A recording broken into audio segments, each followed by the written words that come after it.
Hello and welcome back to the Chronicles of a Gooner. This is episode 45, and as ever this show is brought to you by Loserpool.com. I'm your host Harry Simiu, and on this edition we'll be looking back at the 4-1 victory over Fulham, which took place on New Year's Day. I want to apologise in advance for the poor sound quality and the fact that there's no video this time around. Unfortunately, I'm travelling for work, so I'd probably get a few looks if I whipped out a camera and all sorts on the train. So I thought it best to just keep it to audio this time around, but we'll be back with a video podcast after our next fixture, of course.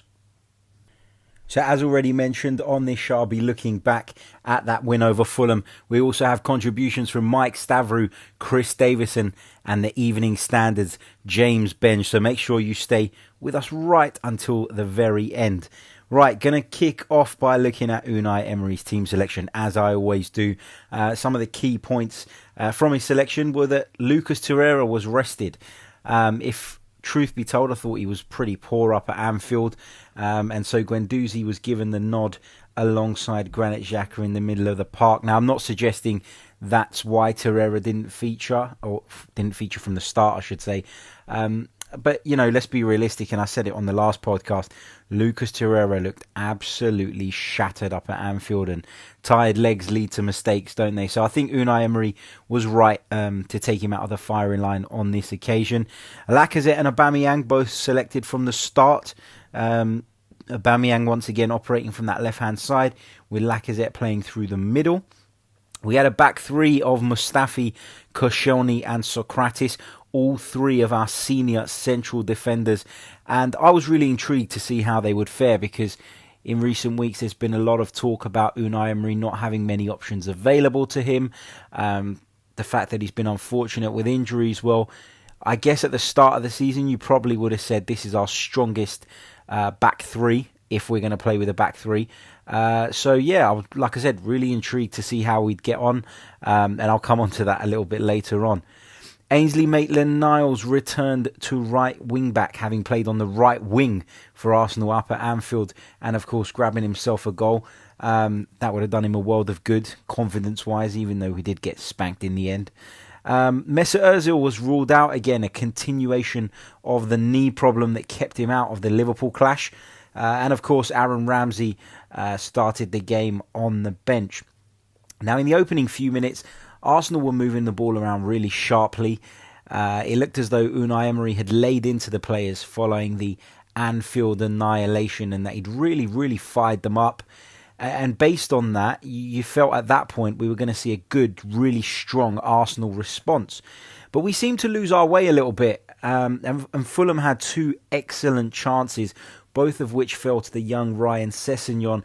And if truth be told, the youngster really should have scored both, but fortunately for us, he dragged the first one wide, and he couldn't quite make contact with Andre Schürrle's cross just moments later. Now, I spoke about having our three senior centre-backs in the side from the start, but we didn't look any calmer, any stronger, or any more competent defensively.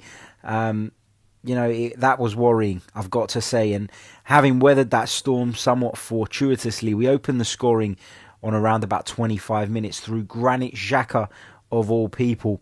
Now, interesting, Granit Xhaka doesn't usually get himself in the penalty area too often, but he did say in his post-match interview that Unai Emery had instructed him and Matteo Guendouzi to get into the penalty area as much as possible and support the forwards. Now, he certainly followed the boss's instructions, didn't he? And Arsenal reaped the rewards as a result. Alex Iwobi's cross picked out Granit Xhaka, and he had so much time in the centre of the penalty area, had time to take a touch and sort of poke the ball past Sergio Rico in the Fulham goal. Really poor defending on their part. But credit to Granit Xhaka, he stayed composed when the ball fell to him, and I think that's his third goal in the Premier League this season. I think, but don't quote me on that.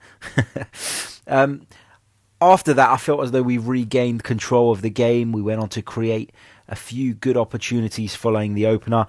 And the one that comes to mind first is Aubameyang's near post header that went just wide. Half-time came, and you then felt that Arsenal were going to go on and win this fairly comfortable. Lucas Torreira came on for Shkodran Mustafi at half-time, who had apparently felt some sort of injury. We still don't really know too much about that. But the feeling of confidence sort of strengthened, didn't it, when Alex Lacazette doubled our lead after a wonderful passing move down the left-hand side. And Sead Kolasinac unselfishly pulled it back to the Frenchman, who kept a really cool head and smashed it into the back of the net. But as always in Arsenal's case, things are never straightforward. Fulham rallied, Seri and Kamara came on, and both of them had an instant impact, and within 8 minutes of their introductions, the West Londoners were back in the game. Lucas Torreira was the man dispossessed by Seri in the lead up to the goal. Tired legs make mistakes. And that's twice in 2 games now that the Uruguayan has been caught out in a similar fashion. And I'm not going to go overboard about it, because for the most part of this season, he's been outstanding. But what I will say is this. Just imagine that was Granit Xhaka. What would we be saying? And so it's surely, you can see the double standards and hypocrisy within sections of our fan base. And so I just wanted to highlight that. I just wanted to make that point. Not because I'm having a go at Torreira, and not because I'm Granit Xhaka's biggest fan, but had that been Granit Xhaka, we would have seen a completely different reaction, and I don't think that's necessarily fair. Now at 2-1, Fulham were in the ascendancy, and the atmosphere at the Emirates turned from the flat kind associated with New Year's Day to one of real nervousness. And fortunately for us, that only lasted 10 minutes or so. Aaron Ramsey came on to replace Lacazette, and the decision was met with boos by the supporters. Now, I understand people's frustrations are Lacazette being left out or replaced, because, I've voiced that opinion as well of late. But I think in this instance, it made sense. Fulham had brought on Seri, were in the ascendancy, and Unai Emery spoke of adjusting the balance in his press conference. Those who booed him were left with egg on their faces in the end, weren't they, when 4 minutes after his introduction, Aaron Ramsey went on to seal the points. But just going back to that point about Seri being introduced, I think Fulham would have had the upper hand in the middle of the park had we not adjusted our team a little bit. And, I've been quite critical of Unai Emery in the last few weeks, so credit where it's due, he got that one absolutely right. I've said this before, I'm not someone that's got an agenda against Unai Emery. I will praise him when he gets things right, but equally I will criticise him when he gets things wrong. And, fair is fair. He got it right on New Year's Day when he brought Aaron Ramsey on. Now, Aaron Ramsey, of course, popped up inside the box for that goal, as he has done so often throughout his Arsenal career. Finished it expertly and really reminded us, didn't he, of what he can do. He's done that a few times this season. And throughout this entire contract saga, his attitude when called upon has been exemplary, you've got to say. Of course, now he's allowed to sign a pre-contract agreement with a European club if he wishes, and many were reporting ahead of this game that he'd already come to an agreement with Juventus. But their director, Fabio Paratici, has been quoted in the media as saying, yes, we are interested in Aaron Ramsey. He's a great midfielder, but at the moment he's an Arsenal player. We will see. So nothing's done and dusted just yet. So it still remains to be seen where Aaron Ramsey will end up. 4 minutes after Aaron Ramsey had wrapped up the points, Pierre-Emerick Aubameyang stepped up to get himself on the score sheet. His deflected effort took him back to the top of the Premier League goal-scoring charts. Harry Kane has levelled things up since then, but Oba sits in joint top position now. Overall feelings on the game, I think, the scoreline probably flattered us, if I'm being brutally honest. We deserved to win the game overall, I felt, but perhaps not by a 3-goal margin. Fulham were able to get out our backline far too easily, a backline that shows no signs of improvement. In the past, I've spoken about how our overall setup makes things difficult for our defenders, and I still believe that to a certain degree, but recent weeks have shown our players to be way under par, and without strong recruitment, I can't see how Unai Emery can rectify this issue. So what's the next move? Do we just accept the fact that we're always going to leak goals and focus on trying to outscore our opponents? Is that the temporary solution? I'm not sure, and that's for Unai Emery to think about, I guess. David Ornstein, or the Ornacle, as some Arsenal fans like to call him, of the BBC. He's usually a reliable source when it comes to Arsenal. you've got to say. And he's been speaking this week of a regret amongst some of the club's hierarchy in handing Mesut Ozil the bumper contract that they did, implying that it's having a huge impact on what they can do now in the transfer market going forward. He also spoke about Ozil not fitting into Unai Emery's style of play, and that at 30 years of age, there's basically no hope in him changing. So what do? I'd like to see him in the side, but he's got to shake off these injury issues that have plagued this season so far, and he's got to convince Unai Emery that he deserves his place, doesn't he? I don't think the Spaniard is totally sold on Mesut Ozil. I'd like to hear you guys' thoughts. What's the play on Mesut Ozil? What would you do given the current situation that we're in? Tweet me at Chronicles_AFC. Now it's time to hear from some of our regular contributors. First up is Mike Stavrou, and then the next voice you hear will be that of Chris Davison. Arsenal 4, Fulham 1, back to winning ways at last, after a couple of really bad results. It was a game of two halves, to be honest with you. Fulham had the best of it in the first half, I thought, created some big chances. Ryan Sessegnon missing 2 sitters, really. If that fell to someone a bit more clinical, like Alexander Mitrovic, could have been a completely different game. But, we took the lead through my mate Granit Xhaka. Good finish. Not sure what he's doing in the box, but regardless, good goal.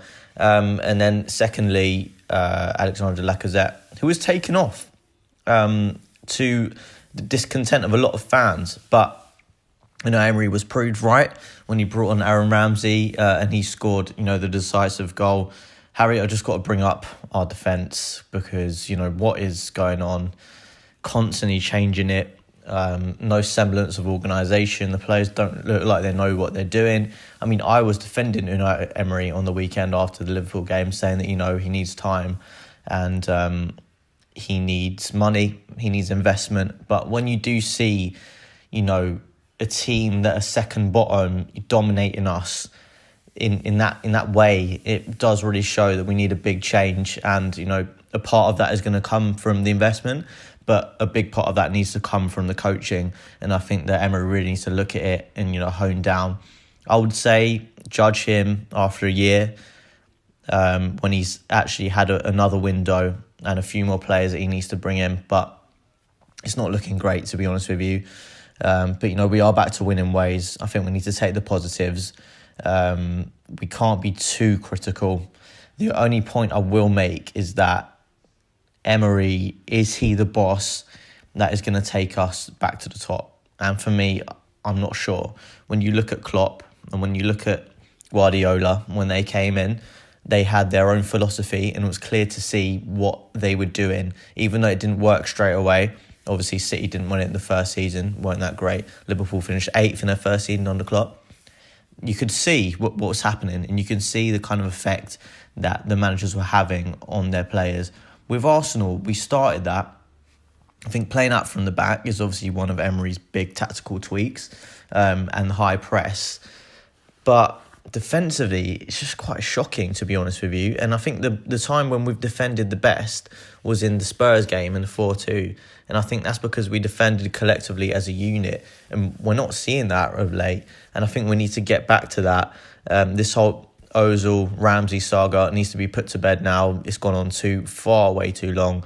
These players are getting a lot of money. I would say, Ramsey, he's actually proven in spells to be a bit more of an important player for us at the moment. So why not just give him Ozil's money? He's getting 350 grand a week. I think Ramsey wanted about 2. Get rid of Ozil, send him out, and give some of that money to Ramsey, who could be more impactful player. I will say one quick thing as well, just in our creativity is all coming from the wings. Kolasinac has been one of our biggest, providers of goals. And that just kind of tells you there's not much else coming from the midfield. When you have a midfield 2 or 3 of Guendouzi, Torreira or Xhaka, any combination of the 3, it's not quite enough. We need more. We need Ozil either to come back into the side or we need Ramsey to stay, because otherwise we are really, not having that link between the defence and the attack. I think we look more comfortable in a 5 and we should stick with it purely because our wing-backs look more comfortable there. But, back to winning ways. Let's keep it going. Get back on another run. Hello, everyone. A very happy new year to you all. Arsenal obviously getting off to a very good start in 2019 with a 4-1 win over Fulham yesterday. I think, we got a little bit nervous at times during that first half with the opportunities we gifted Fulham, but luckily their shooting boots weren't on.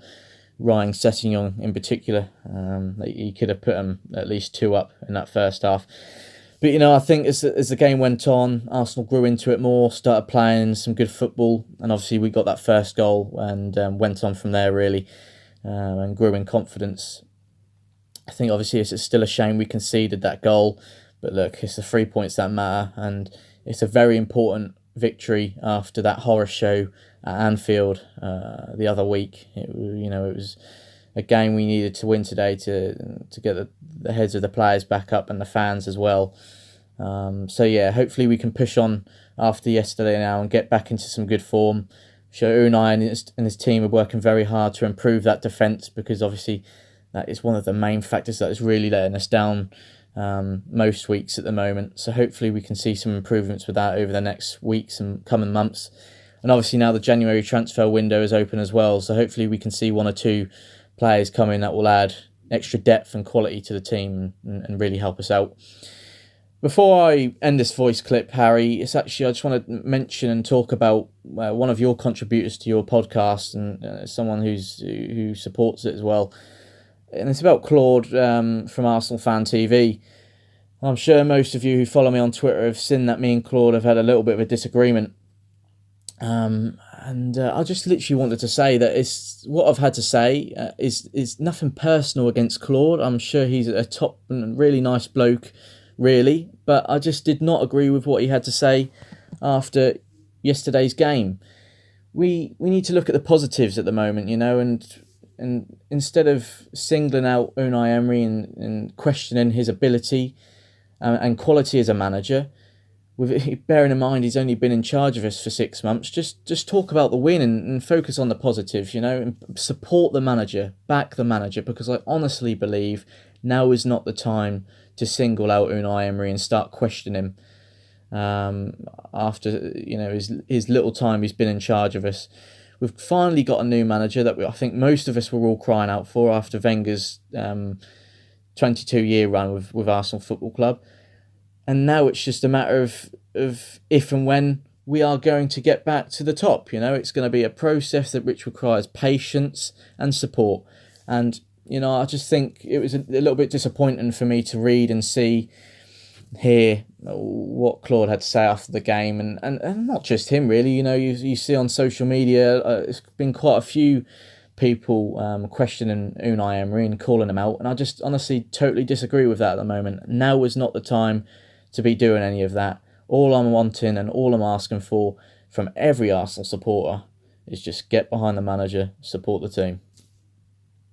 Now, another player who divides opinion is Alex Iwobi. I put a tweet out shortly after the game where I spoke about the fact that I feel that Alex Iwobi can be a really strong player for Arsenal if he gets his act together. I'll tell you what, I'll read it for you word for word. I said, Iwobi's strong, powerful and an excellent dribbler. If he can improve his final ball and decision making, it's scary how good he could be. I can see why the boss is keen on him, but equally I can see how at times he can be so very frustrating. Now that tweet got me all sorts of comments. I guess is a polite way of saying it. People calling me crazy, deluded. What am I talking about? What do I see in Alex Iwobi? And I think you need to read that tweet properly to understand what I'm saying. What I'm trying to say is that there is potential there. There are attributes there that can be useful, and I'd like to see more from Iwobi. Of course I would, and I see why people get frustrated, but I also see why the manager likes him. So it's not all bad. He's not a complete lost cause. Lots of you disagreed with my comments, which is fine, and football is all about opinions, isn't it? And I'm more than happy for you to challenge mine, as long as it's done respectfully. There's always a few keyboard warriors that get a little bit carried away. So yeah, if you want to have a chat about it, if you want to debate about it respectfully, no problem at all. Tweet me at Chronicles_AFC, or you can email me chroniclesafc@gmail.com, and I'll be happy to respond to your comments. James Benge of the London Evening Standard sent across his thoughts on the Nigerians' progress under Unai Emery. Here's what he had to say. Alex Iwobi has improved significantly during Unai Emery's brief reign as Arsenal manager, and if anyone tells you otherwise, they simply aren't looking hard enough. There's still the same issues that plagued him under Arsene Wenger, but he has got better in so many ways, some visible, some not. I guess the most visible is that he has bulked up noticeably. He's not the only player who looks physically like a more powerful player under Unai Emery, but he's certainly one of the ones that has undergone the most dramatic transformation. I think one of the criticisms of him in his early years when he broke through was that he could maybe be pushed off the ball a bit too much. That's really not true anymore, and I think you could see that against Fulham. It was a very odd game because I thought in the first half he was absolutely fantastic and Arsenal's best player by a long shot. He wasn't that bad in the second half, but he went off the boil a bit, and yet I can only speak for what the Emirates fans are like around the press box, but it seems as though every error he makes, there's a tendency to jump down his throat as if he's one of the players that is considered most responsible for the sort of or most reminiscent of the flaws of the final years of the Wenger era. I do think he's a very capable player who's very good at playing the pass, a few passes before a goal-scoring chance or a goal. If you looked at his expected goals build-up in the last few seasons, he's consistently one of the highest-ranked Arsenal players per 90 minutes. And although that stat doesn't tell us everything, I think it kind of backs up the sense that Iwobi is a really important player in terms of building your way to goal. Emery has the same issues with him that Arsene Wenger did. He doesn't score enough and he doesn't get enough assists. That's sort of going in the right direction. He is still a bit poor in front of goal, but ultimately he's still a very young player and one that's absolutely worth persevering with. I found it bizarre when Arsenal fans said they wanted to sell him during the summer. I think he made the right decision signing a new contract, and Arsenal made the right decision giving it to him. He might never be a world beater, he might never be the best player in the Arsenal team, but I think he'll be a really valuable member of the squad for years to come. Some great points from James there. Right, just to round off this shorter than usual episode, like I said, I am travelling with work, unfortunately, and it's a little bit difficult to record on a train, particularly when you're sitting in the so-called quiet section, so I better hurry up and finish it off. Just a few facts from the Fulham game, from the aftermath of the Fulham game, I should say. Arsenal have scored 10 Premier League goals this season, courtesy of substitutes. That's more than any other team. Claudio Ranieri has still never won a Premier League match against Arsenal in 11 attempts. Arsenal have kept just one clean sheet in their last 14 Premier League games. Not good enough. And Granit Xhaka has scored 3 Premier League goals, so I was right, in his 20 appearances for Arsenal this season. That's as many as in his previous 2 seasons combined. So he has really added goals to his game, something to be proud of, I guess. Alex Iwobi, who we were just speaking about, has been directly involved in 3 goals in his last 4 Premier League appearances. So despite what you might think of him, he is effective, isn't he? At least on paper. The stats certainly say so. 3 of Alexander Lacazette's 7 Premier League goals this season have come against Fulham. So almost half against one team. That's incredible, isn't it? And Socrates registered an assist for the first time in his last 120 games. That was, of course, for the final goal, for Pierre-Emerick Aubameyang's goal, where he squared the ball across the edge of our box, and there was Aubameyang to have a shot which ultimately deflected in. That brings me to the end of another episode. Apologies for the short form once again. Like I said, I am travelling, but thought I'd put something out anyway. If you've got any questions, any comments, please do send them over. You know how to get in touch. If you're listening via iTunes or any other audio platform, please subscribe. And if you are watching on YouTube, apologies, there's no video this time, but you can still hit the like button. That's much appreciated. And of course, hit the subscribe button. Don't forget, we are sponsored by Loserpool.com, a fantastic new betting game. Do check them out at Loserpool.com, and we'll be back very, very soon. Until next time, bye bye.